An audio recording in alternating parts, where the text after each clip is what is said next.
Welcome all to Fantasy Sports Now. Today I want to talk to you about some second basemen, undervalued, breakouts, sleepers. I want to bring it all to you, and I want to bring it to you quick here. Undervalued guys I define as guys that are in the top 10, maybe later in the top 10, that I think that really could be top 5 players or even better. Breakouts are guys who are more around 10, maybe even a little bit later in drafts, and I think that they could easily break into the top 10, maybe into the top 8. And then sleepers are guys that people aren't even thinking about necessarily, that I think could easily break into the top 10 and be league winners, game changers. So I want to get right into this here, and I want to start you with my first pick for undervalued is Ketel Marte. I'm a big fan of drafting what I call like the gray man. It's kind of, Ketel Marte fits into that gray man category, where the gray man is this guy who people don't really remember. They don't remember how good he was, how good he is, and it's just kind of like unsexy name, even though Ketel Marte not only hits for power, but also steals bases and hits for average. Really good baseball player, and he used to play all positions, and now he's sticking at second. At least he has second eligibility now. So there's not really much reason for him to be going as late as he is in these drafts, and yet he's that, like I said, he's that gray man. People just kind of forget that he exists, and so that's the kind of guy that you're looking for. Alright, my second guy here. Now, Jose Altuve. So I think it's time for us to, I don't want to say get over the cheating scandal, because that was a major issue, obviously, but for fantasy purposes, it's time for us to get over the cheating scandal, because Jose Altuve is going way too late in drafts, and I was the guy who thought that he was going to come into 2020 and just be awful, like unplayably bad, and for the first half, he really was, and I was like, haha, I nailed it, yeah, this guy was cheating, big time. But then the playoffs happened, and all of a sudden he's hitting home runs, he hit so well in the playoffs that you're not going to see that on the stat sheets either when you look him up. It's just not going to be there. It's not mixed in with his regular stats. So his playoffs were so good that I can't ignore Jose Altuve anymore. And the fact that he's going average draft pick in the 100 rank area, it's crazy to me now. This rank had him 8, but I've seen him as low as 14, and I still think that he could be a top 5 guy. So if you're in a league where people are kind of shy on Altuve, I would definitely consider taking him there. Alright, let's get into the 2 breakout guys. The first one is Jeff McNeil.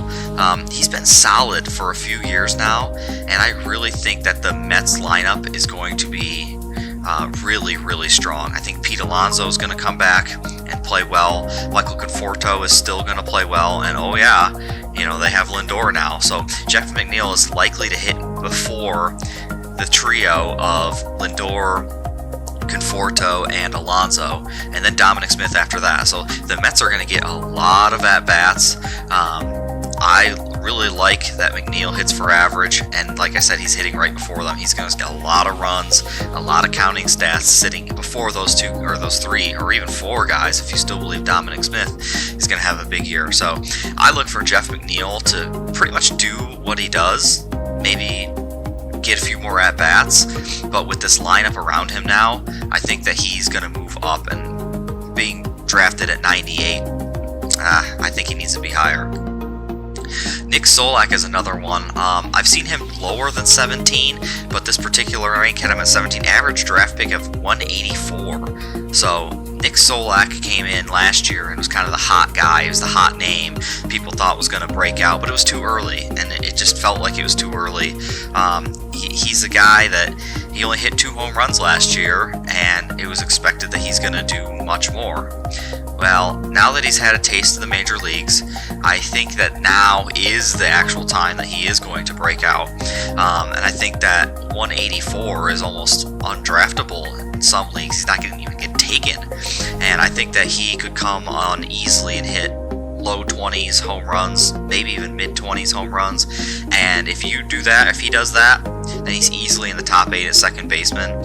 Second base is kind kind of deep, but if you can get a home run hitting second baseman, then look for him. So if he's still sitting there towards the end of drafts, we should really be taking this guy. Alright, sleepers.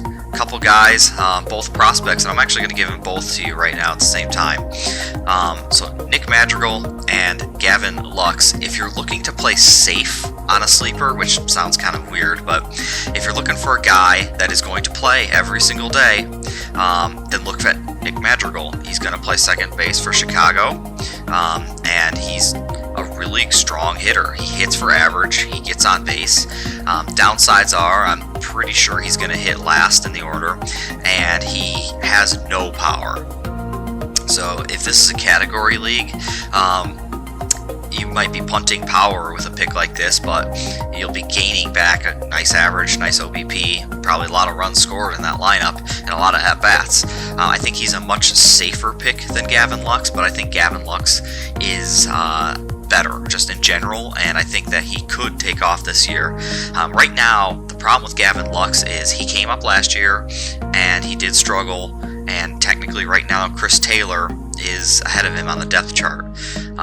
What I love about Gavin Lux is that last year he was the number 2 overall prospect in baseball, and they don't just hand that out. So Gavin Lux has definitely got the skill and the talent to not only take that spot, to soar in that spot, and he's in a crazy good Dodger lineup.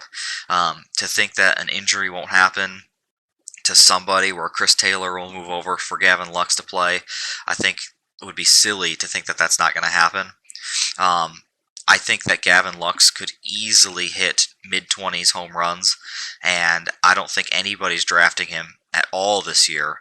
So if you are looking for a much deeper sleeper, he's a graduate, so he's not even on the top prospect list anymore. Don't forget about Gavin Lux. They didn't bring him up to just sit him on the bench. That's stupid financially for teams, and they know it. So that's the list, guys. Hope you enjoyed it. We'll probably do one of these for each position, and we'll probably do a bust kind of version of this for second base as well. Look for that. So appreciate you all. Have a good one.